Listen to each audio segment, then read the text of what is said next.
पद्धतीनं तुम्हाला सांगणार आहोत. म्हणजे तुमच्या किती उत्पन्नापर्यंत किती आयकर हे तुम्हाला समजून येईल. एक तर तुमचं उत्पन्न 7 लाखांपर्यंत असेल तर अजिबात आयकर लागणार नाही. सध्या 5 लाखांपर्यंत उत्पन्न असेल तर आयकर लागत नव्हता. आता आणखी 2 लाखांची त्यात भर पडली. पण हे लक्षात घेतलं पाहिजे की याच्यामध्ये नवीन कर प्रणाली आहे, त्याच्यावरच हे ऍप्लिकेबल आहे. नवीन कर प्रणाली जर आपण आपल्या कंपनीकडून पगार घेताना जर आपण सिलेक्ट केली असेल तर त्या ठिकाणीच ही नवीन कर प्रणाली लागू होईल आणि त्याच्यामध्ये 7 लाखापर्यंत जर आपलं उत्पन्न असेल तर ते टॅक्स मधून पूर्णपणे करमुक्त असेल. पण जर 1 रुपया जरी जास्त त्याच्यामध्ये झाला असेल, 7 लाखापेक्षा आपण 1 रुपया जरी जास्त कमवत असू तर 25,000 रुपये आपल्याला टॅक्स लागणार आहे वर्षाला. 8 लाख जर कोणाचं उत्पन्न असेल तर सर त्यांना किती? वार्षिक उत्पन्न जर असेल तर त्याला 35,000 एवढं टॅक्स द्यावा लागेल. आणि दुसरं कोणाचं जर 9 लाख उत्पन्न असेल तर त्याला किती टॅक्स लागणार आहे सर? 9 लाख रुपये जर ज्याचं उत्पन्न असेल तर त्याला 45,000 रुपये सरळ टॅक्स लागणार आहे याच्यामध्ये. आणि एक आपण हे लक्षात घेतलं पाहिजे की हा टॅक्स स्लॅब आहे हा सुलभ करण्यात आलेला आहे नवीन टॅक्स प्रणालीप्रमाणे.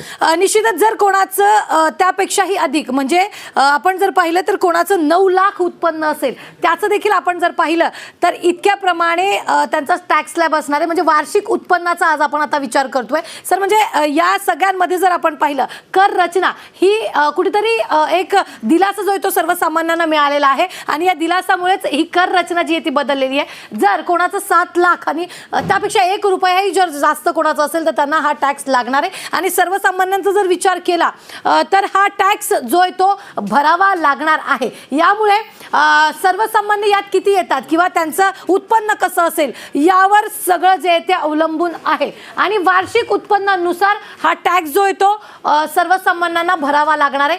त्याची मर्यादा देखील या ठिकाणी जी आहे ती मी PCR मध्ये जे आहे त्यांना सांगेन की त्यांनी दुसरी स्लाइड जी आहे ती क्लिक करा.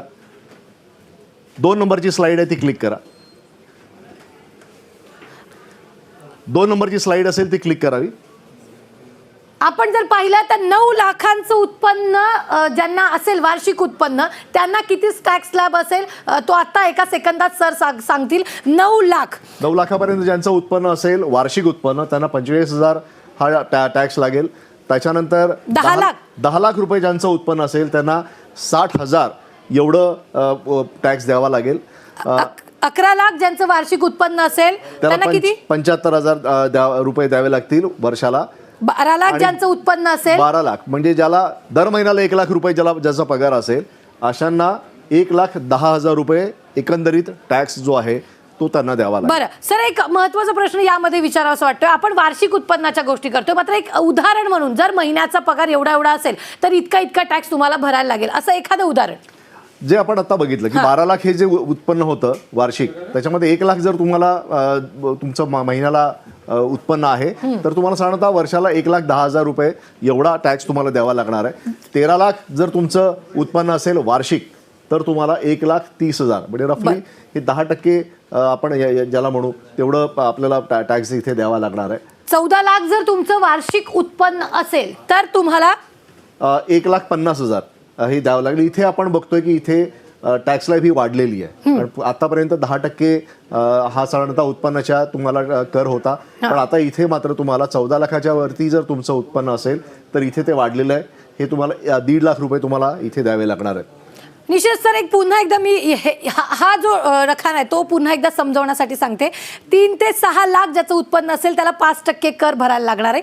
6 ते 9 लाख ज्याचं उत्पन्न असेल त्याला 10% कर जो आहे तो लागणार आहे. 9 ते 12 लाख ज्याचं उत्पन्न असणार आहे त्याला 15% कर भरावा लागणार आहे.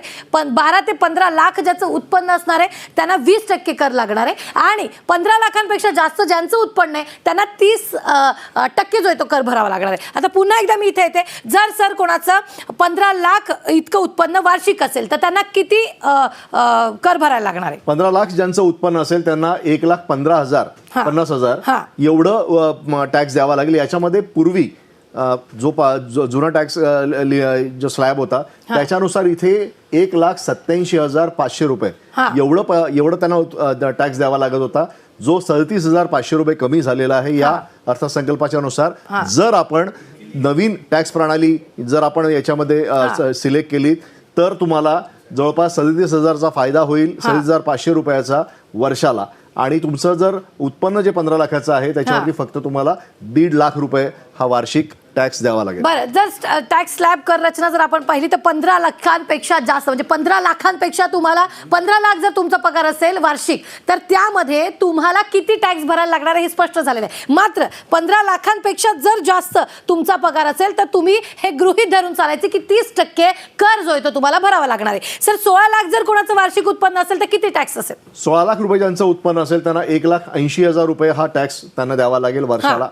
आणि दुसरा पण 17 लाख ज्यांचं उत्पन्न असेल त्यांना साधारणतः 2,10,000 रुपये एवढं वार्षिक म्हणजे जवळपास 30% हा कर भरायला लागणार आहे 15 लाखानंतर. बरोबर. 18 लाख कोणाचं उत्पन्न असेल? 18 लाख ज्यांचं उत्पन्न असेल त्यांना साधारणतः 2,40,000 रुपये एवढं वार्षिक टॅक्स त्यांना द्यावा लागणार आहे.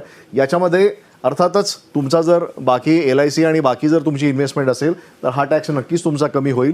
पण जो एक सरळ गणित जे अर्थमंत्र्यांनी टॅक्स स्लॅबनुसार सांगितलेलं आहे त्याच्यानुसार तुमचा जर 18 लाख रुपये जर उत्पन्न असेल वार्षिक तर तुम्हाला 2,40,000 रुपये एवढं जे आहे टॅक्स तुम्हाला द्यावा लागेल. निश्चितच आपण जर पाहिलं तर पुन्हा एकदा मी तुम्हाला ही आकडेवारी समजावून सांगते. जर तुमचं वार्षिक उत्पन्न 3 ते 6 लाखाच्या मध्ये असेल तर तुम्हाला 5% कर लागणार. तुमचं उत्पन्न 6 ते 9 लाखाच्या मध्ये असेल तुम्हाला 10% कर भरावा लागणार.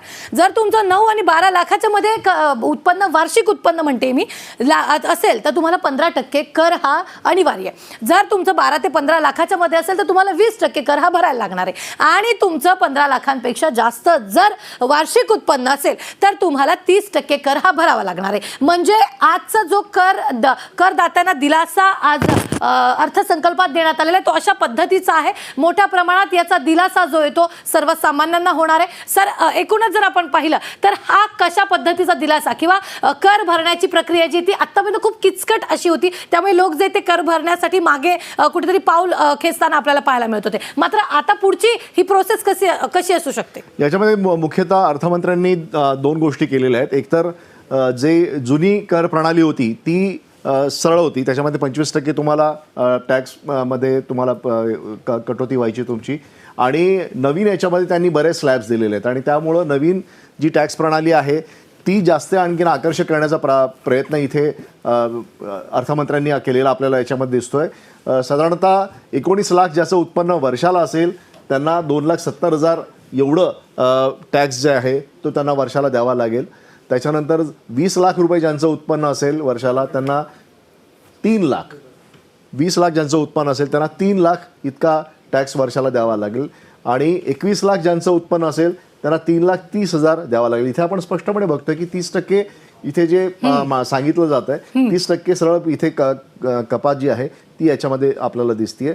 त्याच्यानंतर 22 लाख ज्यांचं उत्पन्न असेल त्यांना 3,60,000, 23 लाख ज्यांचं उत्पन्न असेल त्यांना 3,90,000 आणि 24 लाख म्हणजे ज्यांना महिन्याला 2 लाख रुपये पगार असेल अशांना 4,20,000 एवढं वार्षिक जे आहे ते कर द्यावा लागेल. 25 लाख ज्यांचं उत्पन्न आहे त्यांना 4,50,000 एवढं टॅक्स याच्यामध्ये द्यावा लागेल. बरं, हे जे आहे हे आकडे याच्यामध्ये तुमचा जो इन्कम टॅक्समध्ये जे रिबेट तुम्हाला मिळतात वेगवेगळ्या इन्व्हेस्टमेंटवरती, वेगवेगळ्या बचतींवरती, ते याच्यामध्ये अंतर्भूत धरलेलं नाही. त्यामुळे हा जो टॅक्स आहे हा आणखीन तुम्ही कमी करू शकता जर तुम्ही LIC मध्ये असतील, प्रॉव्हिडंट फंडमध्ये असेल किंवा आणखीन ज्याला आपण म्हणू मेडिक्लेममध्ये इन्व्हेस्टमेंट तुम्ही केलीत आणि तुम्ही वेगळ्या प्रकारे बचत केलीत तर तुमचा हा जो टॅक्स आहे हा आणखीन त्याच्यामध्ये बचत होऊ शकते. निश्चित. असं पुन्हा एकदा तुम्हाला ही जी काही आकडेवारी तुम्ही डायरीत नोंद करून ठेवा. तुमचा पगार किती असेल, तुम्हाला किती टक्के जो आहे तो टॅक्स याचा भरावा लागणार आहे, पुन्हा एकदा हिशोब तुम्ही करू शकता. पुन्हा एकदा तुम्हाला आठवणीत राहण्यासाठी पुन्हा एकदा सांगते, तुमचा वार्षिक पगार जर 3 ते 6 लाखाच्या मध्ये असेल तर 5% द्यावा लागणार आहे. 6 ते 9 लाखाच्या मध्ये तुमचा पगार असेल तर तुम्हाला 10% द्यावा लागणार. पगारच नाही, तुमचा कुठलाही उत्पन्न असो तुम्हाला सरकारला हा टॅक्स जो आहे तो द्यावा लागणार आहे. 9 ते 12 लाखाचं तुमचं वार्षिक उत्पन्न असेल तर तुम्हाला 15% कर जो आहे तो द्यावा लागणार आहे. आणि 12 ते 15 लाखांच्या मध्ये तुमचं वार्षिक उत्पन्न असेल तर तुम्हाला 20% कर हा सरकारला द्यावा लागणार आहे. आणि 15 लाखांपेक्षा जास्त जर तुमचं वार्षिक उत्पन्न असेल तर तुम्हाला 30% हा कर जो आहे तो सरकारला द्यावा लागणार आहे. याच्यामध्ये हा जो पूर्ण स्लॅब आहे हा आपण न्यू स्टेट महाराष्ट्र गोवाची जी वेबसाईट आहे त्या वेबसाईटवरती पण आपण हा दिलेला आहे आणि आपण तिथे जा, तिथे आपण क्लिक करा आणि आपण कुठल्या स्लॅबमध्ये बसतोय, उत्पन्नाच्या कुठल्या स्लॅबमध्ये बसतोय आणि आपल्याला किती टॅक्स लागणार आहे हे आपण तिथे पाहू शकता. त्यामुळे न्यू स्टेट महाराष्ट्र गोवाची जी वेबसाईट आहे यूट्यूबवरची तिथे आपण जरूर जा आणि तिथे हे संपूर्ण जे टॅक्स स्लॅब आहेत हे आम्ही तुम्हाला तिथे दाखवलेले आहेत आणि त्याचा आपण आपल्या टॅक्स वाचवण्यासाठी त्याचा आपण उपयोग करू शकता. निश्चितच सर, आपण जर पाहिलं तर प्रेक्षक जे ते आता त्यांचं उत्पन्न किती आणि त्यांना किती कर भरायला लागणार आहे, कारण याआधी जर आपण पाहिलं तर वारंवार ओरड केली जाते की आमचं जर उत्पन्नच इतकं नसेल तर आम्ही कर का भरायचा. मात्र असं काही नसताना आता या कर तुम्ही किती उत्पन्नांपर्यंत भरायचा यासाठी खरं तर मोठा दिलासा दिला, कारण गेल्या अनेक वर्षापासून या टॅक्स स्लॅबमध्ये जो तो बदल झालेला नव्हता. जवळपास 8 वर्ष बदल झाला नव्हता, 8 वर्ष बदल झाला नव्हता आणि 8 वर्षानंतर हा बदल होतोय.